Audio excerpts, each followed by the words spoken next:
आप एक तरफ जब ये आरोप लगा रही है, तुष्टीकरण का आरोप तृणमूल कांग्रेस पर लगा रहे हैं, वहां दूसरी तरफ तृणमूल कांग्रेस बंगाली अस्मिता को लेकर आपके सामने एक सवाल खड़ा करने की कोशिश कर रही है। आज की स्थिति में हम देख रहे हैं कि पार्लियामेंट के भीतर टीएमसी के सांसद बंगाली में भाषण देना शुरू कर दिए हैं। कई सांसद बंगाली में भाषण देते हैं। कई मुद्दों पर, अहम मुद्दों पर, वंदे मातरम की चर्चा हो, एसआईआर की चर्चा हो, कोई भी बड़े मुद्दे हो, उस पर बंगाली में भाषण शुरू हो जाता है। ये बंगाली अस्मिता का मुद्दा बीजेपी के लिए कितना भारी पड़ सकता है, देखिए, खास करके जब वो आउटसाइडर्स वर्सेस बंगाली इस तरीके का टोन उसको देने की कोशिश। देखिए, मैं आपके ही पॉइंट को लेकर मैंने तृणमूल कांग्रेस को और अभिषेक बनर्जी को चैलेंज किया था कि अभिषेक बनर्जी ने इंस्ट्रक्शन दिया है सारे बंगाली में भाषण देंगे। हम तो सुनना चाहते हैं साकेत गोखले बंगाली में भाषण देगा, हम सुनना चाहते हैं यूसुफ पठान बंगाली में भाषण दे, कविता आवृत्ति करे रविंद्रनाथ ठाकुर की, करके दिखाइए ना एक बार।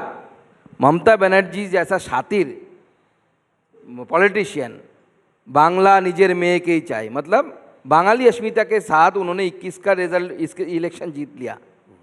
और उसके बाद क्या किया, बंगाली का टिकट काट के, बंगाली जो राज्यसभा के सांसद थे, मैंने जिसको हराया था लोकसभा में, पहली लोकसभा में, उसका राज्यसभा का टिकट काट के आसाम के किसी को दे दिया, किसी का टिकट काट के गोवा से किसी नेता को आके दे दिया।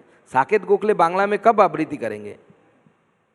যাহারা তোমার বিষয়েছে বায়ু নিভায়েছে তব আলো তুমি কি তাদের ক্ষমা করিয়াছো তুমি কি বেসেছো ভালো, ऐसे बोलना चाहिए ना उनको। रविंद्रनाथ ठाकुर का आवृत्ति है, हम बचपन से करते आए। हमसे ज़्यादा बंगाली कौन है?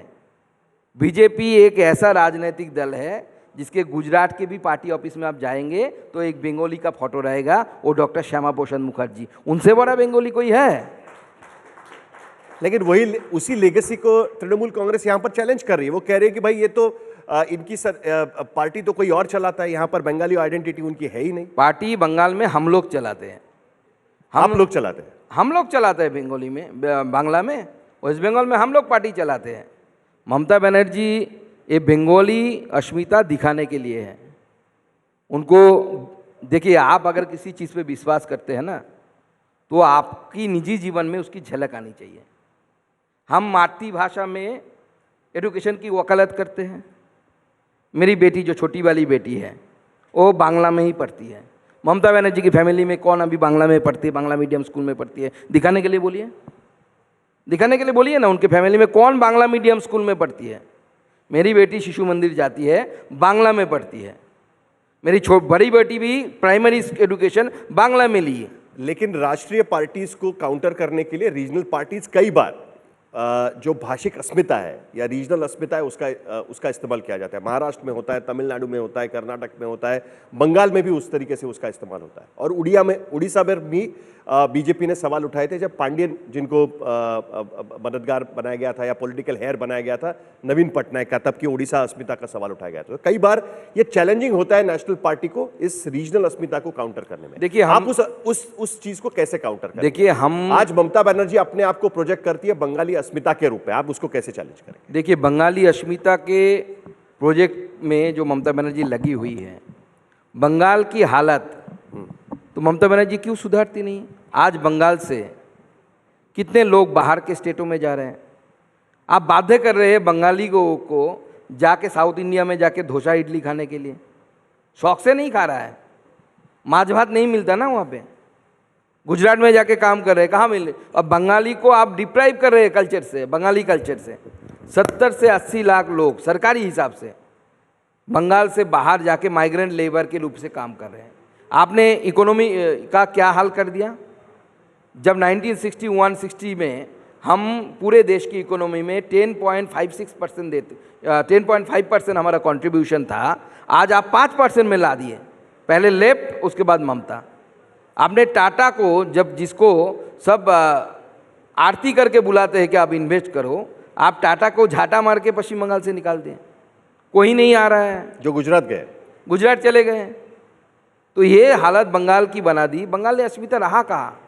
कौन सी बंगाली अस्मिता की बात कर रहे हैं? अब ये लोग बंकिम चंद्र चट्टोपाध्याय को लेकर इशू क्रिएट करने की कोशिश की है ना। आप तृणमूल कांग्रेस के लोगों को से पूछिए ना कि जिस दिन वंदे मातरम का 150 साल हुआ उस दिन पश्चिम बंगाल में ममता बनर्जी की सरकार ने इसको कॉमेमोरेट करने के लिए क्या स्टेप्स लिए। बंकिम चंद्र का फोटो आपको कलकत्ता में कहीं भी लगाया हुआ सरकार की तरफ से 2-4 फोटो की दिखा दे, सरकार की तरफ से लगाया गया है। तो बंगाली अस्मिता जो ममता बनर्जी यूज़ कर रही है वो अपनी स्वार्थ के लिए कर रही है, अपनी बेनिफिट के लिए कर रही है, अपनी परिवार के लिए कर रही है। बंगाल में अगर किसी का डेवलपमेंट हुआ तो ममता बनर्जी के परिवार का हुआ, ममता बनर्जी के पार्टी के नेताओं का परिवार का हुआ।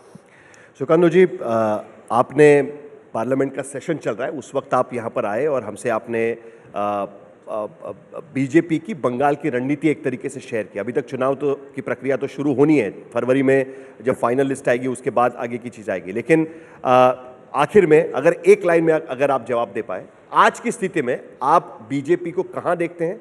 अगर आज विधानसभा के चुनाव होते हैं तो आप क्या प्रेडिक्ट कर सकते हैं, बीजेपी कितनी सीटें जीत सकती है विधानसभा की? देखिए, आज तो विधानसभा का इलेक्शन नहीं होगा, इलेक्शन के समय ही इलेक्शन होगा। बीजेपी 160 से 180 के बीच सीट मिलेगा बीजेपी को। चलिए, बहुत बहुत शुक्रिया। उम्मीद करते हैं कि आपका इस बार का कैंपेन अगर आप इस तरीके से चलाते रहे तो शायद कामयाबी मिले। बीजेपी चुनाव जीतने में माहिर है ऐसा माना जाता है, लेकिन फिर भी आज आप हमारे साथ आए, इस मंच पर आए और आपने हमसे बात की, इसके लिए आपका बहुत बहुत शुक्रिया। Thank you sir.